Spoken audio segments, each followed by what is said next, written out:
Hi guys, it's Sam here from DeyTips.com, helping you to grow your eBay business. Now in this video, I'm sharing my top tip number 3. If you missed my previous top tips, then I'm going to be leaving a link to them. So don't worry about that. You can click back and watch those videos. But this video is my top tip number 3 for beginner eBay sellers.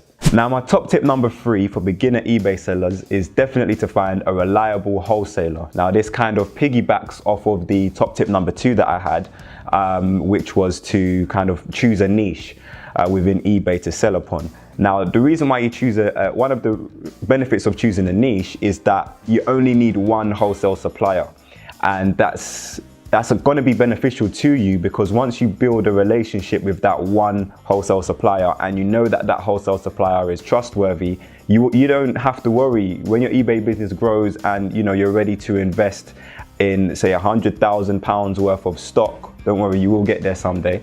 But when you're ready to do that, you're not worrying about whether you're going to lose your money or whether the wholesaler is going to run away with your money.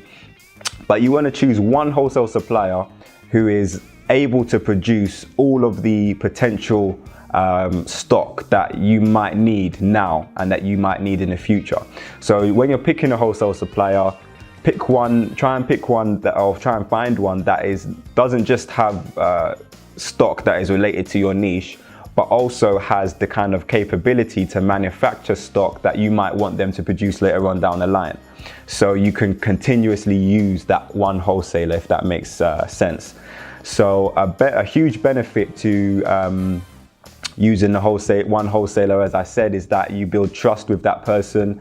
Another benefit is economies of scale. And I explained economies of scale kind of in more detail in another video, so I'm not going to go into it here. But your unit cost essentially later on down the line is going to go down if you limit the amount of suppliers that you work with. Then your unit cost should go down. Definite top tip that I'll give when choosing a wholesale supplier is to, before you send any money to any supplier, firstly contact a legal professional. So once you've done your top tip number 2, which is to find your niche, contact a legal professional and see if you can get some free advice as to how to start your eBay business in terms of importing goods, because depending on your locality, there may indeed be regulations that your item needs to meet before it is kind of acceptable to be sold in your country. For example, if you're selling clothing, then the clothing might need to match a certain requirement before it is actually eligible to be sold in your country. So that's definitely something to kind of keep in mind. A lot of eBay sellers don't do this, and for that reason, kind of shopping online is getting a bad name. There's a lot of either faulty goods or unauthentic goods being sold on eBay, or goods that don't meet the requirements or the normal standard requirements that a normal retail shop would have. So start your eBay business properly, and this is kind of why I had my top tip number 1, which was to find items in your house that you can use to reinvest, because you want to start off on the right stead, build your way up to this point where you're finding a reliable supplier and contacting a legal professional, preferably one that can offer you free advice as a new business startup. If you have to spend a little bit of money, then hopefully you can use the money you've made from my top tip number 1 to invest in kind of getting that legal professional. Now, once you've contacted that legal professional, the kind of things you're going to want to ask them is what questions you should be asking to a potential wholesale supplier for you, what documentation your wholesale supplier should have, and any other questions that you might need to ask your wholesale supplier. So once your legal professional tells you all of this stuff, you can then go and seek a legal professional.